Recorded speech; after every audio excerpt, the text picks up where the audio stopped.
Law enforcement has one of the toughest jobs on the planet. A delicate balance between logic and that gut feeling, a knowing. Some law enforcement officials lean into this innate ability to heighten their senses, the gut instinct, that sixth sense that tingles at the back of their skull. Some just go by the book, logic and tried and true ways to investigate. Well, what happens when the paranormal is introduced into their work? Does it force open the minds and eyes of law enforcement, or does it push them away? Should cops be taught to examine these moments more deeply, to be open to outside or otherworldly influence? Our first guest has a unique perspective on this topic. Matt Mixa is a former FBI worker and an author. Mark Anthony will join us a little bit later in the program to discuss a case he recently helped on that resulted in an arrest. And we examine two cases of true crime where the supernatural played a big role. The ghosts themselves cried out for justice, and justice was served. Today, we explore this topic right here on the Paranormal 60 with Dave Schrader. I'm not gonna stand here and listen to this baloney. He won't float. He doesn't stand for baloney.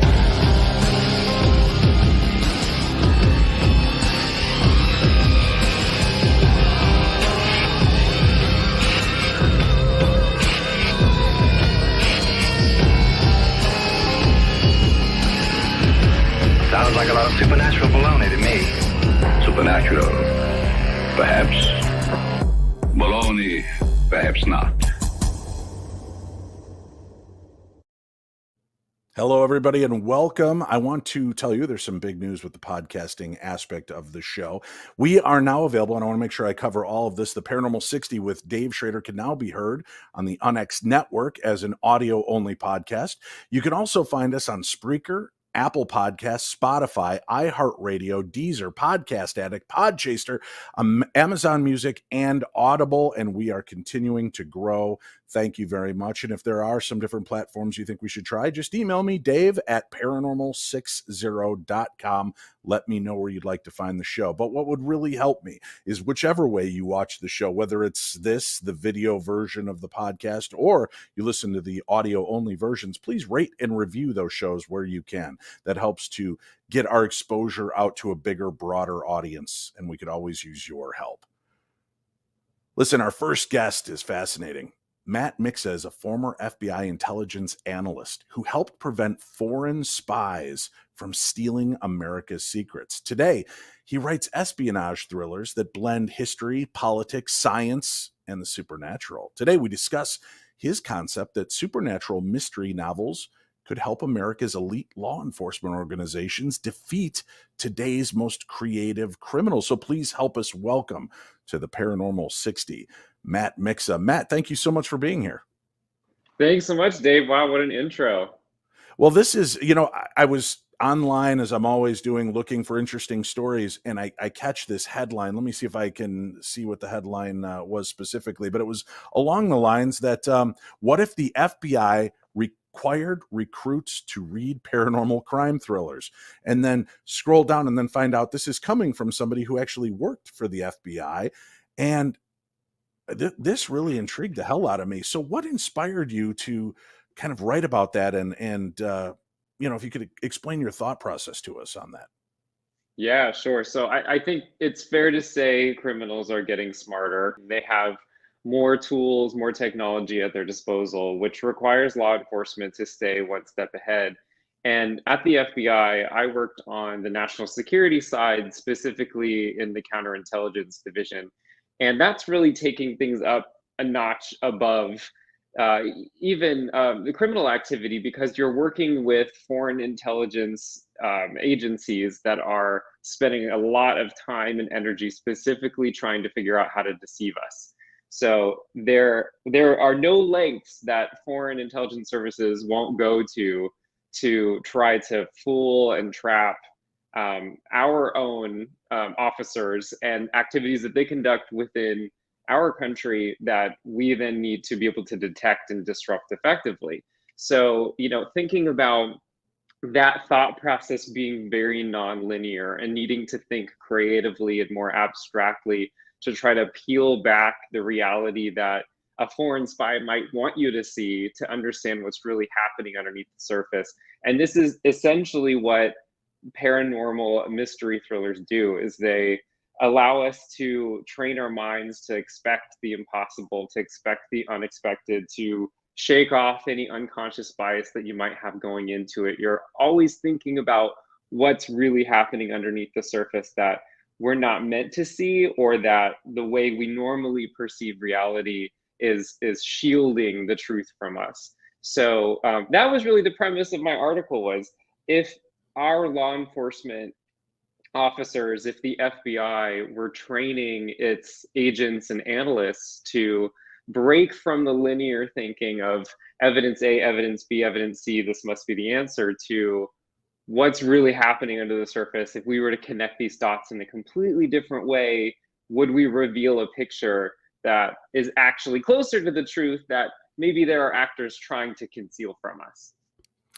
Well, looking at the way that procedural law and investigations go, incorporating, obviously, we've seen articles and redacted files that have been released talking about FBI, CIA, NSA that have done tests with like the men who stare at goats, right? You trying to use telepathy, trying to find ways to remote view into locations to access information.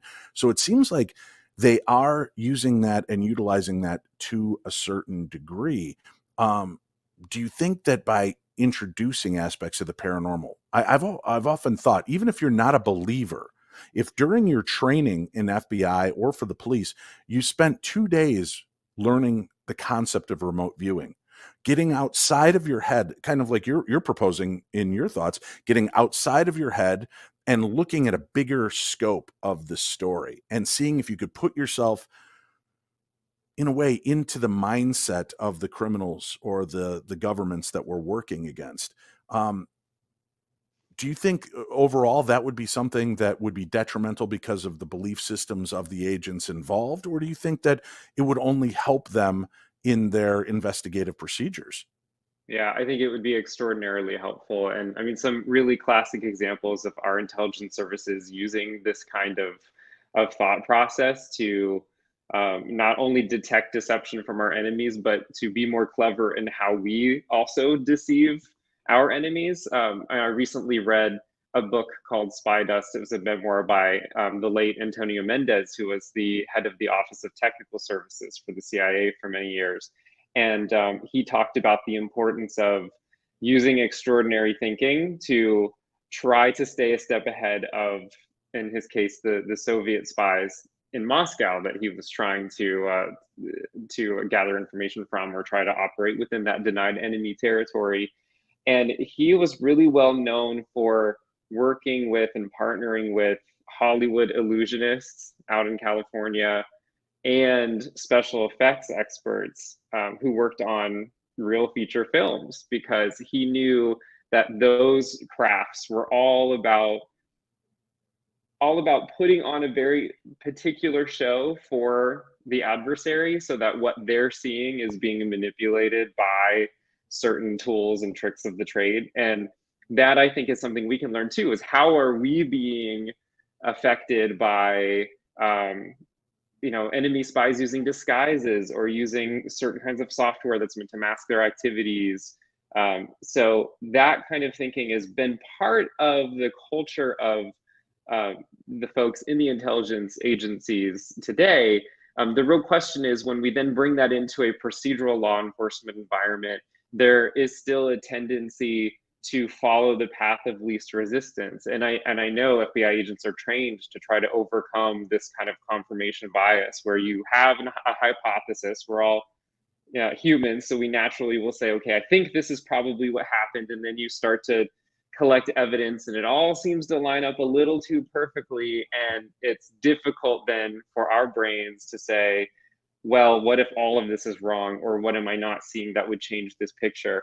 I used to call these folks at the FBI the tire squealers, because you'd give them a piece of evidence, just one or two pieces of evidence that seemed irrefutable. It might be a hair sample or DNA or something at a crime scene.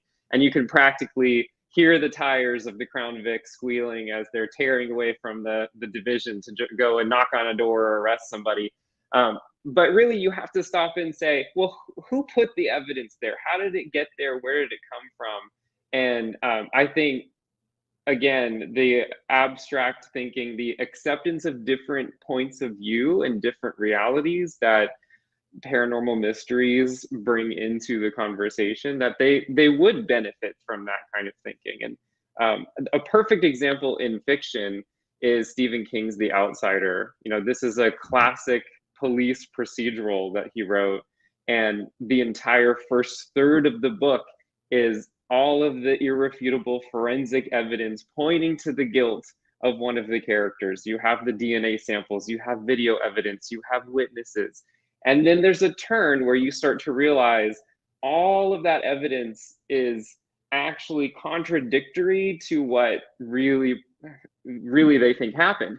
And the story is brilliant because it requires the main character, who is a seasoned local detective, to struggle with that journey of overcoming that linear confirmation bias driven thinking and start to accept that the impossible could be possible, and start to research things outside of the realm of what you normally see in these types of cases to ultimately get to a place where they could solve the case. And I won't give away any more than that because it's a fabulous book, but I think that would be a perfect example of a paranormal crime thriller that law enforcement could read and say, I see the traps that this main character fell into. I see how they were hamstrung by their own limitations, Right. and ultimately getting to the answer. And then what that character had to do to then reframe their thinking to get to the solution. Well, I'll throw the book The Outsider in our Amazon shop, folks. So if you go to paranormal60.com, click on the store and scroll down to our Amazon shop, go in and find all of our goodies. Not only will you find The Outsider by Stephen King, but you will also find Don't Get Close by Matt Mixa. And this is out and available right now. An infamous reincarnation cult resurfaces in the wake of a deadly bombing, and it's up to the FBI novice to learn its true aim and uncover its dark past before it consumes her. Has prepping for this book opened you up more to the concepts of the paranormal and things like reincarnation? You know, I had never really thought much about reincarnation before writing this book. And I think that's one of the best things about being an author is you get to dive into topics that you'd never really thought about much before. And reincarnation, you know, I knew that it was a central tenet of many Eastern religions, and also, you know, had a following among Americans. I found the Pew Research Center actually said they did a poll and found that about 1/3 of Americans believe they will be reborn in another body after they die, which is a much higher number than I would have thought. And so I start digging into reincarnation and the belief structures and the history and politics of it, and was really surprised to learn that there are serious academic and medical professionals who have been studying the science of reincarnation for more than 40 years. The late Dr. Ian Stevenson in the 1970s founded the University of Virginia School of Medicine's Division of Perceptual Studies, sort of stumbled upon these cases of people who remembered past lives. And he spent the next 4 decades, and this work continues with Dr. Jim Tucker at the University of Virginia, investigating these cases of people who say, I have these memories that aren't from this life that I can't explain. And there's over 2,500 documented and coded cases that have all kinds of different markers in them that they've been able to identify that create a lot of similarities and themes among people who seem to have retained the memories of a deceased person. I read hundreds of these cases when researching for my novel Don't Get Close, because I didn't want it to sound fantastical that reincarnation was an aspect out there that is spooky or unexplained, when there actually is so much evidence that's been collected by these academic professionals to try to build some kind of evidentiary framework for this being a possibility. In fact, every reference to reincarnation, past lives, hypnotic regression in the novel is based and inspired on a real case. Very cool. Well, I noticed as I went to your website, and we do have a link for the website on today's program guide as well. As I'm going through it, not only do you have all the information up about your books and about your background, but you've got a blog series regarding many different cases of reincarnation, and I'm including that link directly to your blog so people can find that as well. So today they're going to find your website, your book, the link to the original article blog that brought me to you, and then the link to your reincarnation blogs. What one of those stories really stood out most to you? Yeah, so I, like I said, I read hundreds of these cases, and many of them were written in academic journals. In fact, Dr. Stevenson garnered the respect and attention of his medical peers over the years because he was very dispassionate about how he investigated these cases. He followed a rigorous methodology. He documented everything in a very objective, scientific way. The result of that is sometimes a lot of inaccessible articles in academic journals that take a little bit of time to work through, and he would have these very detailed tables comparing evidence. So I wanted to bring these stories to my readers in a way that were bite-sized, that in 5 minutes they could kind of get the gist of the coolest, most interesting parts of some of these cases. So 14 of my favorite reincarnation stories are on my blog at mattmixa.com right now. I gravitated toward the ones that had verifiable information that this person should absolutely not have had access to. Stevenson did a lot of work with children because his hypothesis was children have a less time to have interacted with information and influences that could subconsciously be then reflected. And so, cases of children waking up and speaking fluent French for, having never traveled out of the country or had exposure to the French language before. That phenomenon is called xenoglossy, where someone can fluently speak and understand a language they've had no exposure to. But then there's a case of a woman who not only began speaking French, but she began singing a song in French from the Middle Ages. And he was able Frere to then, Jacques, Frere except not that one. Yeah. Okay. And so I incorporated something like this into my book. Like I, invented a song written by a troubadour in the Middle Ages that a character is remembering. But this, again, inspired by a real case of a woman who is remembering the lyrics of this song that was popular in the 1500s, that, again, not having had any exposure to medieval studies or that kind of poetry from the time. But one of my favorites, I think, the story starts in 1918. It's the heat of World War I, and a general named General Seehofer, who's part of the Austrian army, he lays down his weapons inexplicably and begins walking toward the front lines of battle. And his soldiers are all waving at him, "Don't do that, you're gonna get shot, you're gonna get shot." So he gets shot, and he dies shortly thereafter in an Italian prison. But then if you fast forward 16 years later, there's a boy born in Linz, Austria named Helmut, and he starts behaving strangely. He salutes everybody. He refuses to go outside with his overcoat open because, as he puts it, an officer always has his overcoat buttoned.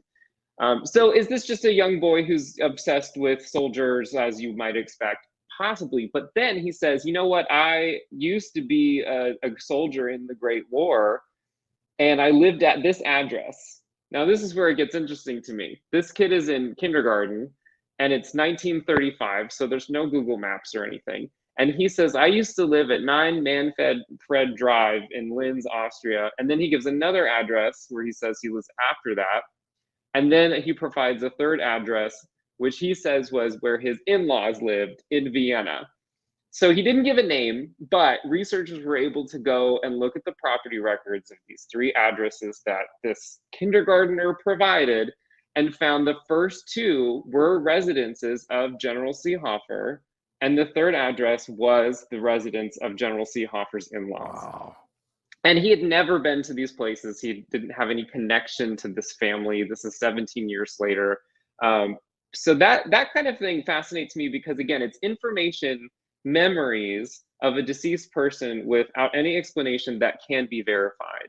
And Stevenson's group of researchers at the University of Virginia understood that there might be people who tried to create hoaxes, and they investigated, okay, did this person have any contact? Is there any way they could have come across this information?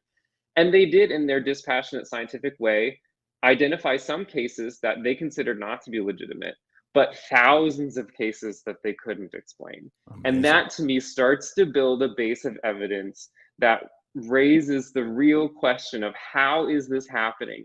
Is it reincarnation? They considered, is it some form of telepathy, that these memories are being received by these people in a way we don't yet understand about how the brain communicates? The explanation, when we finally determine it, is going to be, I think, just as shocking as the evidence itself. But again, I just kept reading more and more and more of these cases, and all 14 on my blog have elements like that, truly verifiable information that the person should not have had exposure to. Fascinating stuff. Again, get the book, folks. It's available in our shop, Amazon shop. Don't Get Close, a novel by Matt Mixa. Matt, thank you so much for stopping in today and spending some time with us. Of course. Thank you for having me. All right, folks, stay tuned, because when we return, we're going to be visited by our good friend Mark Anthony, the author of The Afterlife Frequency. And he's got some interesting stories to tell, including a case that he's worked on that was just resolved. We'll do that next, right here on the Paranormal 60.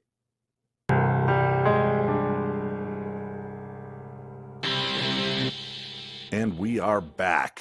There is a thin line between what law enforcement is willing to accept and move on, and that which they cannot. What happens when someone from the metaphysical world or realm reaches out to law enforcement with insights from the other side, or even more intriguing, when the restless spirits themselves seem to come forward crying for justice? We're now joined by my good friend and longtime collaborator, Mark Anthony, the psychic lawyer. Mark is the author of the bestsellers The Afterlife Frequency, Evidence of Eternity, and Never Letting Go. He's an Oxford-educated trial attorney licensed to practice law in Florida, Washington, D.C., and before the United States Supreme Court. He appears regularly on television as a legal analyst, psychic medium, and expert on the paranormal, on after-death communication and near-death experiences. Ladies and gentlemen, help me welcome for the first time to the Paranormal 60, Mark Anthony. Mark, good to see you. Hey, Dave, it's great being on the Paranormal 60. We've worked a lot over the years, and I'm really honored to be on your new show. Well, it's great to have you here. I wanted to talk about this because this is an intriguing element of what we do. I mean, I've covered true crime and paranormal for so long, but I'm just curious, how hand in hand is the metaphysical with police work? We know that a lot of police have that kind of sixth sense. They've got that innate ability in a lot of them. And many of them are paranormal investigators on the side, as we've seen and heard throughout the years. Sure. But how open is law enforcement to help from the metaphysical? Is it more often than we're led to believe, or is it more rare? Well, the official mainstream position is they're crackpots, stay away from them. But behind the scenes, that's an entirely different story. And I speak from experience because I've been consulted by various law enforcement agencies, families, and even U.S. military intelligence on cases that could be considered or that are cold cases. And the reason that it's behind the scenes, Dave, is because without a doubt, nothing could be more of a hearsay statement than messages from spirits. And a basic understanding of hearsay is an out-of-court statement offered to prove the truth of the matter asserted. And if the out-of-court statement can't be subjected to cross-examination, then it falls under hearsay. Now, there's exceptions, but we're not going to go off into that, because this is what focuses specifically on the use of psychic intuition and mediumship in working with the police. So here's how it's useful. While psychic intuition cannot be used to, as direct evidence in court, what we can do is behind the scenes, we can give the police information that will set them on the trail to where then they can find evidence which is admissible. So we're part of the investigation aspect. And we're going to talk in a little bit about a case where, supposedly the ghost of the victim helped crack the case. I think it's a bit sensationalized, but it really is fascinating. How dare you question the spiritual realm? Well, Mark, you talk as though you know firsthand, and you do, right? You had an interesting thing unfold on the TV show The Doctors. I did. When I was on the CBS TV show The Doctors, I was asked to do a reading for the family of Allison Feldman. And this was a cold case, and Allison was brutally murdered. It was absolutely horrible. And I did a reading for her father and her cousin. And Allison's spirit came through and kept saying that the murder was going to screw up and he was going to get arrested on an unrelated charge. And that's how the police would locate him. They would find him already behind bars. And then her spirit kept telling me that the police needed to broaden the parameters of the DNA test. And her father kept saying, well, the police did DNA and they didn't find anything. I said, she keeps saying broaden the parameters. And then she kept giving me the names Franklin and Terrence. There were some other factors too, because it was quite a lengthy reading. So here's what happened, Dave.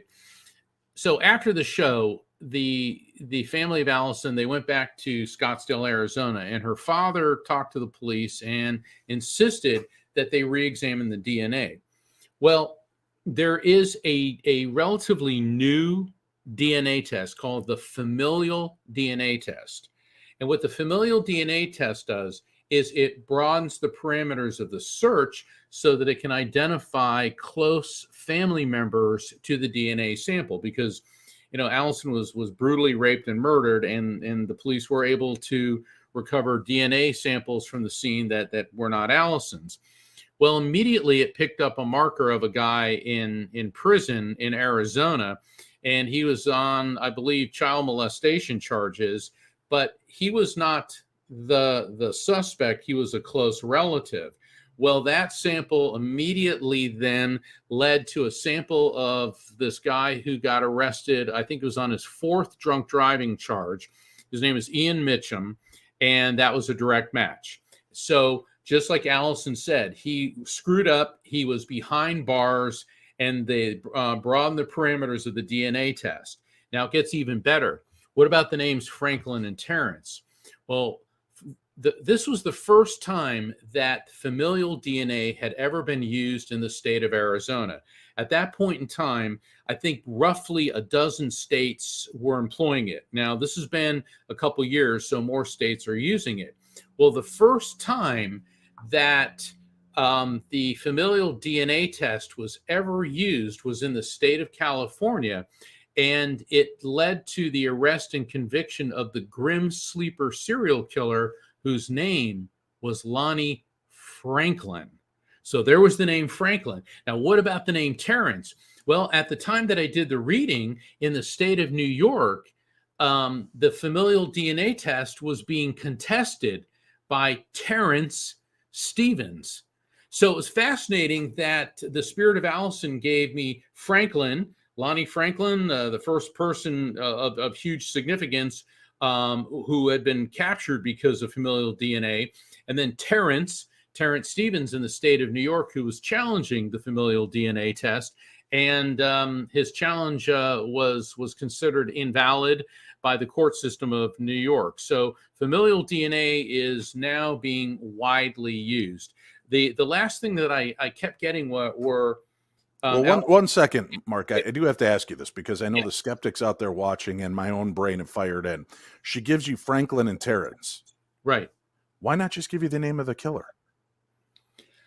That's the one thing that people keep asking. And I have done over 15,000 readings. And sometimes the names come through and sometimes they don't. And here's why I think that sometimes it doesn't happen. In my new book, The Afterlife Frequency, there is a chapter called Avoiding the No, No, No Syndrome.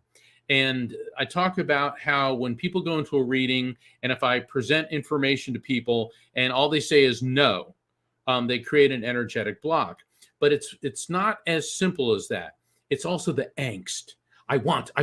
Give us the name. Give us the name. Give us the name. And without meaning to, we inadvertently create that same angst.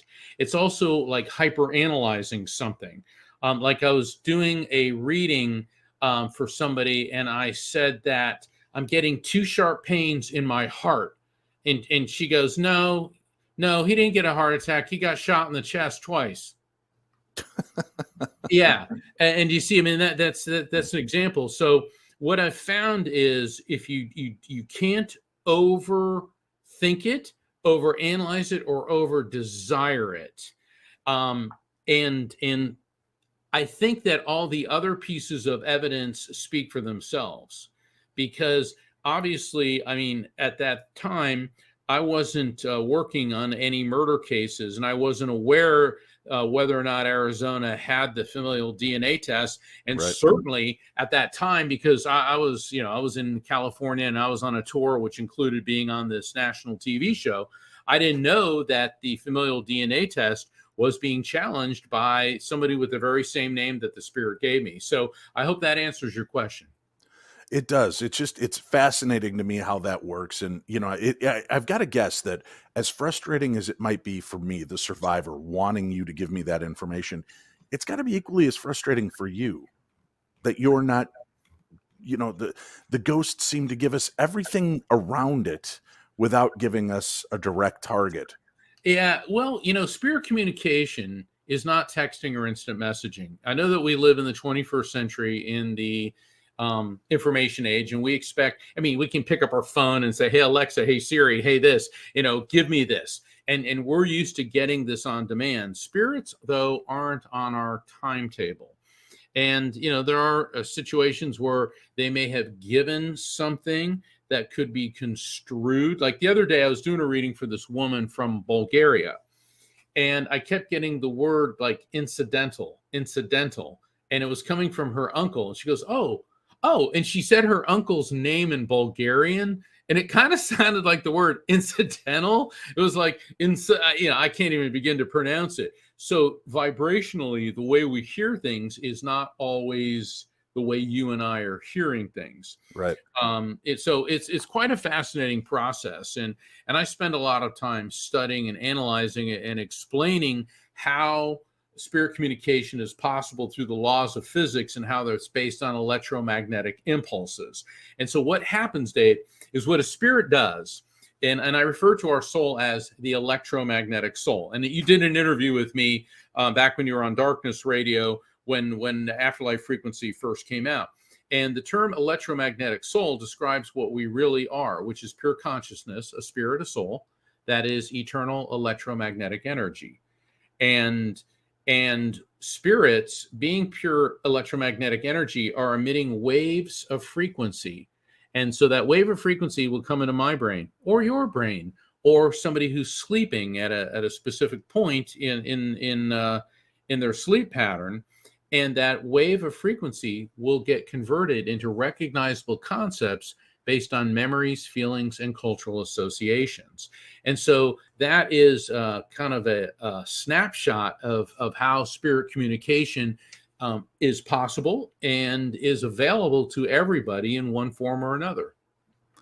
Well, obviously, you've got the knack for this, but are there any other well-known cases where the spirit realm seemed to interject itself into the investigation?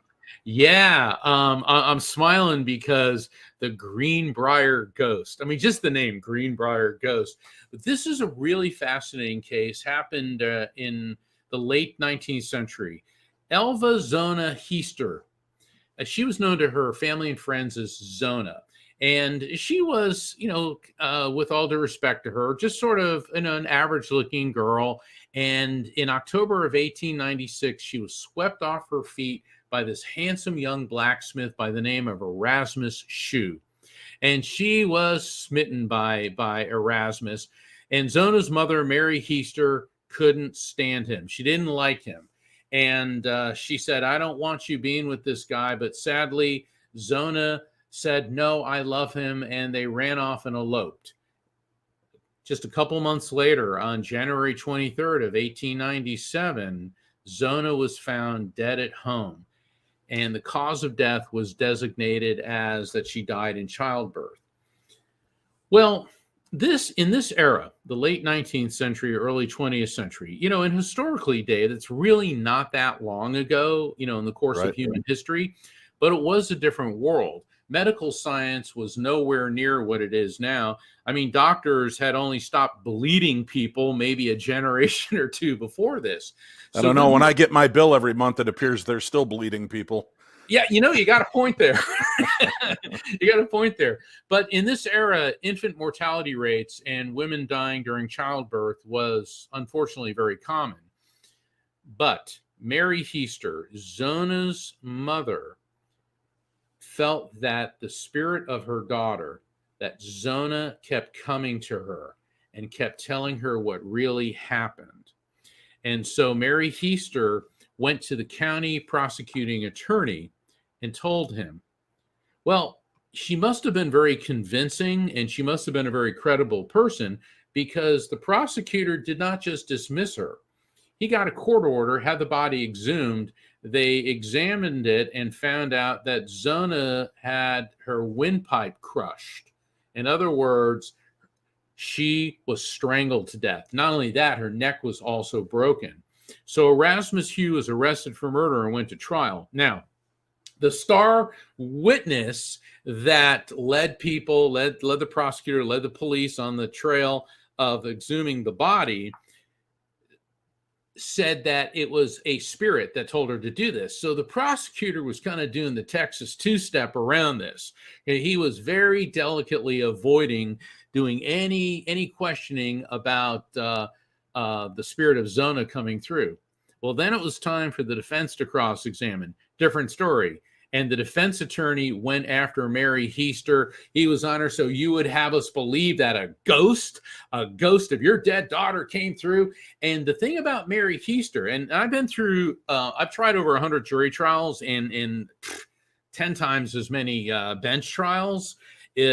Cross-examination can be very, very heated, especially when you have an attorney right in your face yelling at you. And I hate to admit, sometimes I was that attorney. I always tried to be a gentleman. But the thing is, you've got to get to the truth. And cross-examination is determined to be one of the surest ways of finding the truth in our system of jurisprudence. So the defense attorney was really going after Mary Heister, and she stood her ground, and she said it was no dream. She insisted it wasn't her imagination. Hugh was convicted and sentenced to prison, and he died a few years later. So apparently, Mary Heister was extremely convincing on the witness stand, and it appears that justice had been done. And so but there's still some mysteries about this. The motive remains in question. Apparently, Hugh had a reputation for having a really hot temper. And before he ever met Zona, he had a previous wife who claimed that he abused her. But the theory of the defense was that it was an unplanned act of violence. So they must have been going on some type of involuntary defense. Also, his relatives maintained his innocence and said that he had no motive to kill his wife. Of course, this hit the papers, and it is reputed to be the only known case in which testimony from a ghost helped convict a murderer. And I love the fact that they own it. Right there in town is a sign from the Greenbrier. It says Greenbrier ghost interred here. What does it say? Interred in nearby cemetery is Zona Heister Shue. Her death in 1897 presumed natural until her spirit appeared to her mother to describe how she was killed by her husband, Edward. Autopsy of the exhumed body verified the apparition's account. Edward, found guilty of murder, was sentenced to the state prison. It's the only known case in which testimony from a ghost helped convict a murderer. Dave, I want to take a step back. Mm-hmm. Now, we don't know much about Mary Heister, Zona's mother. It is very possible that she may have been a medium, because some people are mediums and they don't fully realize it. It may be a woman also who was in such a state of grief that it opened up, if you will, her ability to communicate. But this gets back to your earlier question. And everything that I've read and examined, the spirit she recognized. Why? Because this was her daughter. But there's no mention that the spirit of Zona came through and said, my name is Zona. What she said was, I was murdered. And for example, if I connect with somebody who had been strangled, I'll feel tension and pressure around my neck, because what spirits do in those electromagnetic impulses, they'll touch things throughout my body to give me an indication of how they passed. So we don't know if the spirit came through and said, hi, Mom, I'm Zona. Here's my, name, rank, and serial number. And I'm not being facetious. It's just that because Mary Hester recognized the description, recognized certain factors about her daughter, she was able to conclude that this was indeed the spirit of her daughter. Yeah, it's a really weird story, but that's not the only time that a ghost was reported to help solve its own case. Where are we going next, Mark? Farther back in time to 1801 in Suffolk, England. Now, this is a very precarious time, because if you go back even farther to the year 1735, British Parliament passed the Anti-Witchcraft Act. All right, so we're a generation, maybe 2 generations out of witch trials, okay? And so we're in 1801. Oh, by the way, doctors are still bleeding people for real, as opposed to how they do it on paper now. But Maria Martin was born in Suffolk, England, and she met her lover, another dashing young man by the name of William Corder. And apparently one thing led to another, and he impregnated her. Well, they weren't married, and it appears that he wanted out of this. So he asked her to meet him at the Red Barn. Now, the Red Barn was a local landmark. Everybody knew what it was. And he lured her there and enticed her with tales of how they would elope to Ipswich, England. But he had more sinister intentions in mind, and he shot her to death instead. Yikes. Yeah. And so Maria disappeared, and so did William, but he kept sending messages to Maria's family that she was fine. I think he said that they were living on the Isle of Wight. And I've been to the Isle of Wight. It's an absolutely beautiful island in the English Channel. It's kind of a resort city in Britain. They even grow grapes there because the climate has a little bit of a Mediterranean feel to it. And from all intents and purposes, they're living happily ever after. However, Maria's stepmother, Anne, didn't buy it for a second, and she kept having recurring dreams about the murder and how Maria's spirit would come to her in the dream state. And Maria indicated that her body was buried under the floor of the Red Barn. Well, Anne kept insisting that Maria's father start digging. So he obliged her, and he started digging underneath the floorboards of the Red Barn, and sadly discovered the skeletal remains of Maria. Now, this is in an era long before modern forensics, and the body was identified by clothing, hair, and a missing tooth that Maria apparently was known for. But the other incriminating piece of evidence, and even in the non-modern forensic age, it shows that William Corden was a clumsy killer, because his green handkerchief was found tied around her neck. So even though she was shot in the eye, it was clear that she had also been strangled to some extent. So the English police in Suffolk, they started investigating, and they tracked down Corder and found him living in London, and he had married and had a family. There was a movie, movie buff, there was a classic movie called A Place in the Sun, and it was Montgomery Clift, Elizabeth Taylor, and I think Shelley Winters. And Montgomery Clift was engaged to this beautiful, wealthy young woman who was Elizabeth Taylor, but he had an affair going on the side where he impregnated this young woman of no means who was Shelley Winters, and he drowned her so that he could go and live with Elizabeth Taylor. And when I was doing the research on this, I'm wondering where they got the idea for the plot on that, because it seems to be parallel here, because the woman that Corder married was the daughter of a prominent London jeweler. I mean, this girl was from a very wealthy family, and together they were running a private school for girls in London. I mean, that in and of itself is kind of creepy, that a guy that goes around murdering young women is now running a school for girls. So William Corder was arrested. He was brought back to trial in Suffolk. His defense was that he and Maria were having a lover's quarrel and he accidentally shot her in the eye. I mean, which happens. Yeah, which happens. Every argument, you have with your mate, you pick up a gun and, shoot him in the face, and being facetious. Right. And the thing, though, is, as I stated earlier, forensic pathology in the early 19th century was extremely primitive. So it was impossible to determine exactly how Maria was killed. So here's what they did. They charged him with 9 different murder charges. Murder by shooting, murder by stabbing, murder by strangulation, and even murder by burying alive. So basically, they figured out every possible way that he could have murdered her. Well, he went to trial, he was convicted and sentenced to death. And on August 11th of 1828, just before he was to be hanged, and there was a crowd, because this trial, this was a sensationalized trial.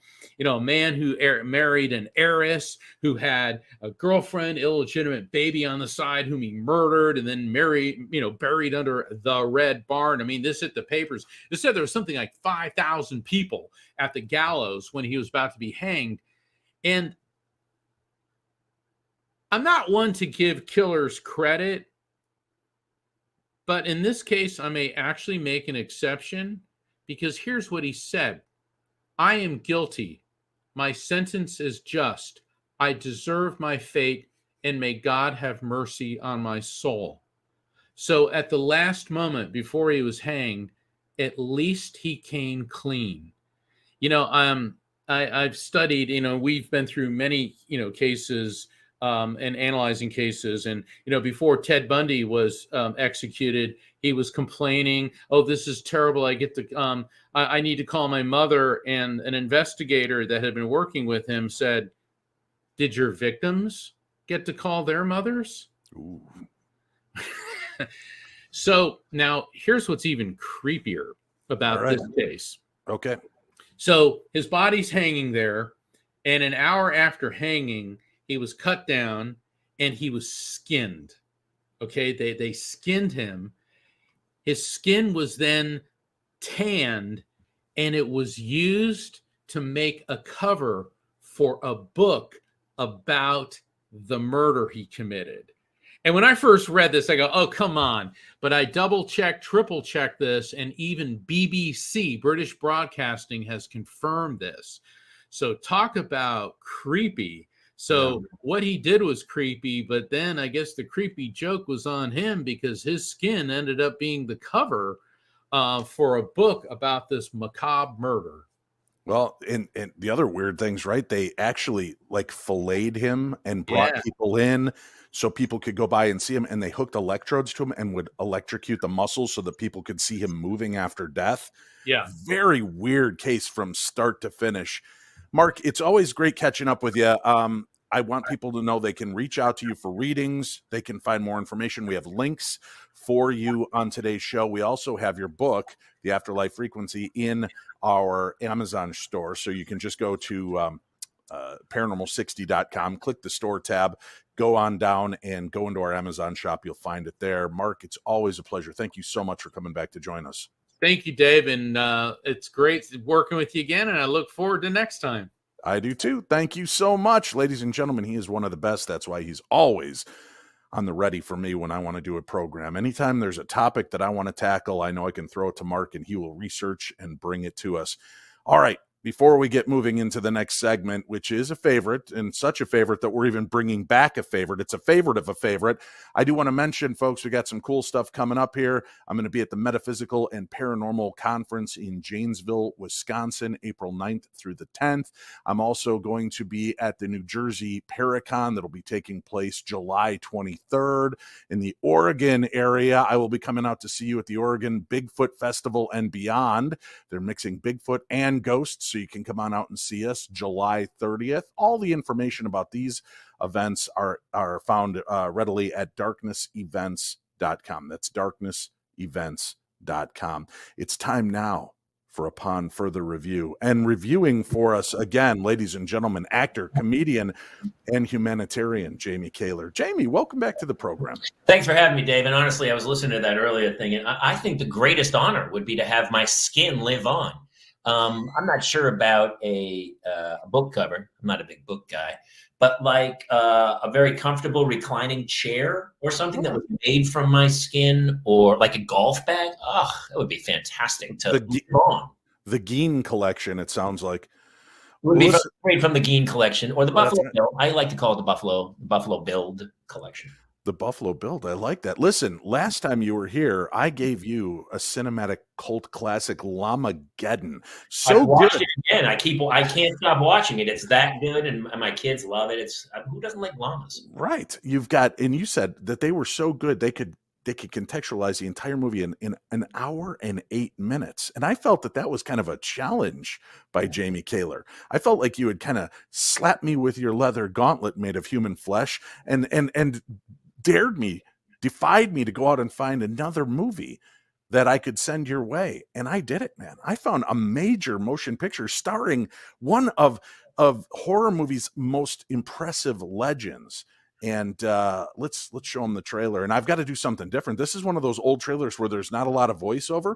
So I'm going to be the voiceover for this trailer as we launch, ladies and gentlemen, The Invisible Ghost. Ominous footsteps in the night, foreshadowing terrifying deaths. By day, a man of honor. By night, a beast of horror. Bella Lugosi. The Invisible Ghost.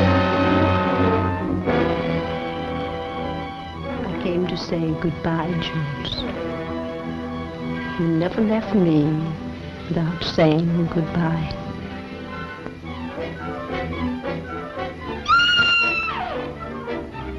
No clues, no fingerprints, no motive, nothing.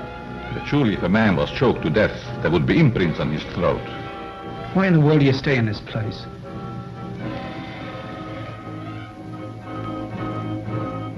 We can't leave.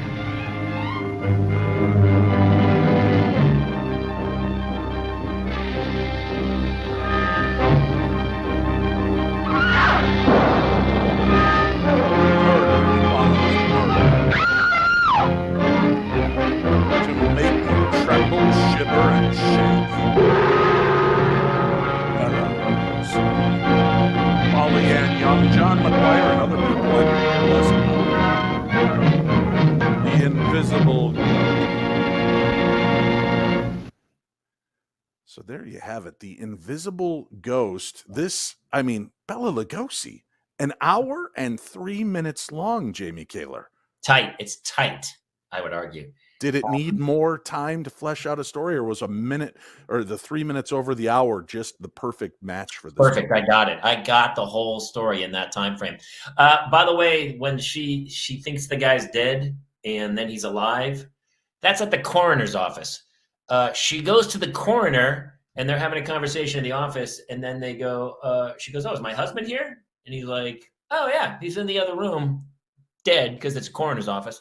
And then she goes in and she pulls the thing back, and then he's like, "I'm alive," and then he dies by then. So that's a lawsuit waiting to happen. It does seem like one, yeah. Probably shouldn't have brought him to the coroner's office.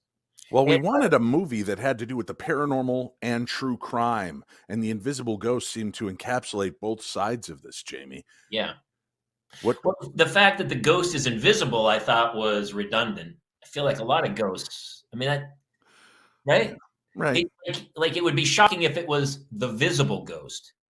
Am I wrong? And most ghosts I feel like are invisible. Well, maybe they're going for the aspect that if you see a ghost on camera and Jamie Kaler's interacting with the ghost of Dave Schrader, we're just going to make it clear that nobody else can see him, just Jamie Kaler. So he's invisible to all others. Yeah. Maybe I'm giving too much credit there as well. Well, also, I think it's amazing that the murder weapon in this, as that you could see in the trailer, is simply just a coat. It's just like a jacket he's wearing, because each time he kills somebody, he takes the jacket off and then walks up with the jacket, and then he jacketizes them to death. And I don't know if I've had a couple jackets that honestly almost killed me. So I totally get it. I think that I don't even think. Listen, they are obviously treading on Bela Lugosi's connection to Dracula, because so many of his moments of being entranced, he's got the Dracula claw hand out, and then the fact that when he goes in for the kill, he lifts the jacket up to his face, so he's giving that very weird kind of Dracula behind the cloak look. They're so treading on that, but it's Bela Lugosi. Come on. Yeah. And so there's no spoiler alert because it's from 1941, and if you haven't seen it by now, here's how the story goes. Listen, we have to say spoiler alert. So he has we can do this together. He has a wife, right? He has a wife. Right. Who's cheating on him, I believe. Son of a bitch. And so she gets into a giant car accident with her lover, and she survives. But the groundskeeper, he knows that Bela Lugosi is so distraught that his wife cheated that he hides her away in his basement, so that and just tells Bela Lugosi that she's dead. Your cheating wife died in that car wreck with the other guy who does die, and so he thinks the wife's dead. But she kind of comes out at night and wanders aimlessly. Oh, she has amnesia. I forgot about the amnesia. Oh, yeah. Amnesia, sure. Which is, car accident, amnesia, that goes hand in. Honestly, I got into a fender bender. I couldn't remember anything for weeks after. It was crazy. The car accident. That's why they invented airbags, because there was a serious rash of amnesia. And people would be like, I was in a car accident. What happened? I don't know anything. Amnesia pandemic. It was a pandemic of amnesia back then. That was the 41 pandemic of amnesia. And she goes wandering, and every time Bela Lugosi sees her, he looks out the window, it's raining, and she's like down there looking like an invisible ghost, I guess. And then he goes, and he goes into a trance, and he's so angry that she cheated on him that he kills anyone who's near him. He doesn't even leave the house. He kills anyone who's in the house. So he kills the groundskeeper, he kills the maid, they're all in the house. He doesn't go through town. They must have been like, well, he should, when they were writing the story, they should, he should go into town and kill someone else. And they go, we don't have the money. We don't have any other sets. We only have this house to shoot in. Whoever he kills, he has to kill in the house. And then every day a new person's dead. The police come to the house and they go, we don't know what happened. And the police are like, oh, it's a real mystery. We have no idea what's happening here. And then they arrest the boyfriend of the maid because someone had overheard that they had a verbal argument. A boyfriend girlfriend had a verbal argument. That's the only piece of evidence, and he goes to death row. Just so. Wouldn't you be like, hey, I didn't kill her. Well, we heard you had an argument, and now you get not for us. Yeah. We need somebody to hang for this. So obviously you can't be the star of the movie. Bella, you're just kind of a superfluous character.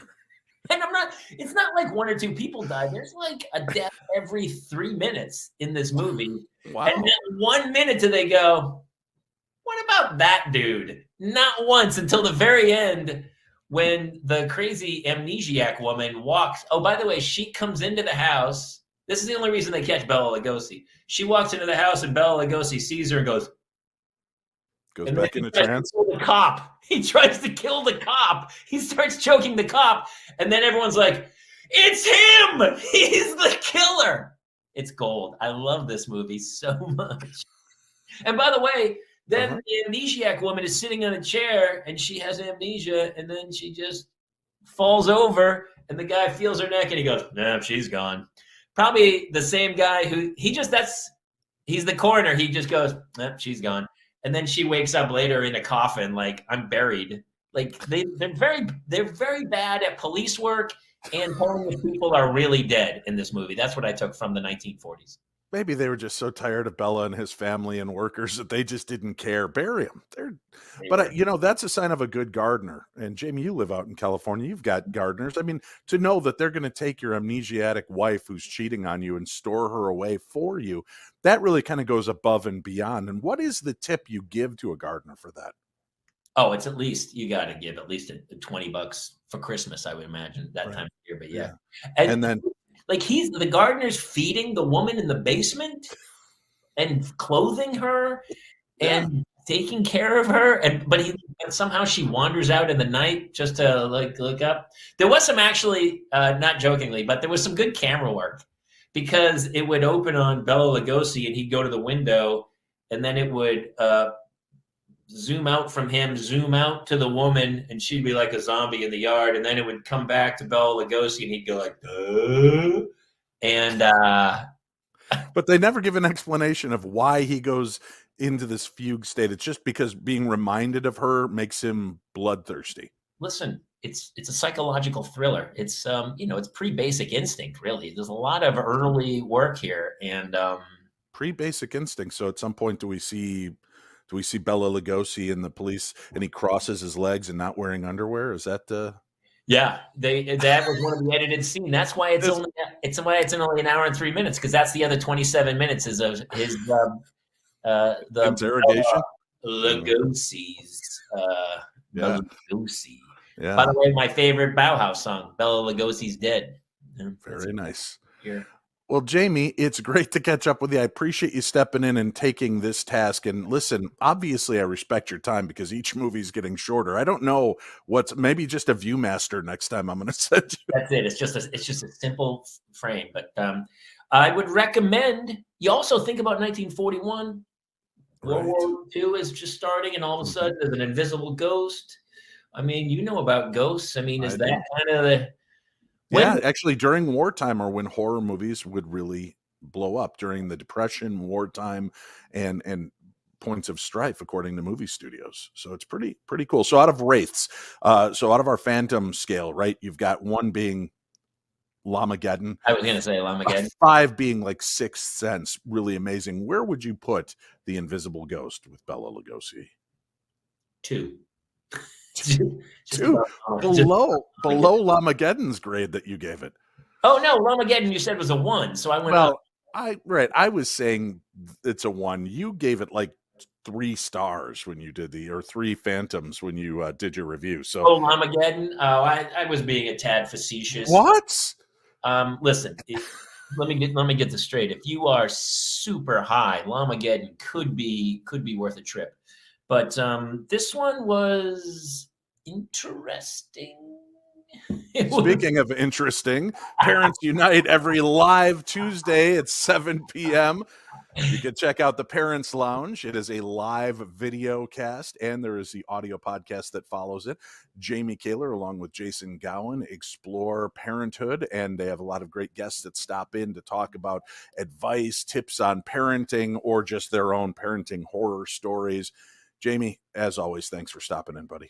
One last thing, because it is a movie review show, if we are going to try to tell somebody a movie to watch, like this is a joke, like it's funny as a joke, but watch Ed Wood, which Johnny Depp, Martin Balsam as Bela Lugosi, still one of my favorite movies of all. Martin who? Martin Landau. Martin Landau. That was close. Martin Landau. I might have to strip your movie scene card when he won the Academy Award, right? Yes, to play Bela Lugosi. Pulls the string. And I have. Ladies and gentlemen, I want to thank you very much for tuning in with us this evening. With true crime and the paranormal being the topic of the day, it's something that I find fascinating. Obviously, as we've talked about it now for 10 years of my career in paranormal discussions. And this is an interesting time, really, to be alive, when law enforcement is being encouraged to look outside the paradigm of investigative techniques, to expand their minds and experiences, to be more aware of other methods of solving crimes and cases. So whether it's reading paranormal crime thrillers or embracing mediums to aid in the quest for justice, there is a change coming. I'd like to thank our guests, Matt Mixa. Make sure to check out his new paranormal crime thriller, Don't Get Close. That's in our Amazon shop. I also want to thank our good friend and psychic lawyer, Mark Anthony. Check out his recent release, The Afterlife Frequency, also available in the Amazon bookshop. And to my good friend, Jamie Kaler, for another amazing movie review. Thank you for stopping in and being a part of this. Also, thank you all for visiting the Paranormal 60 and allowing me along on your journey. May the darkness be just a little more light with the information that we share here.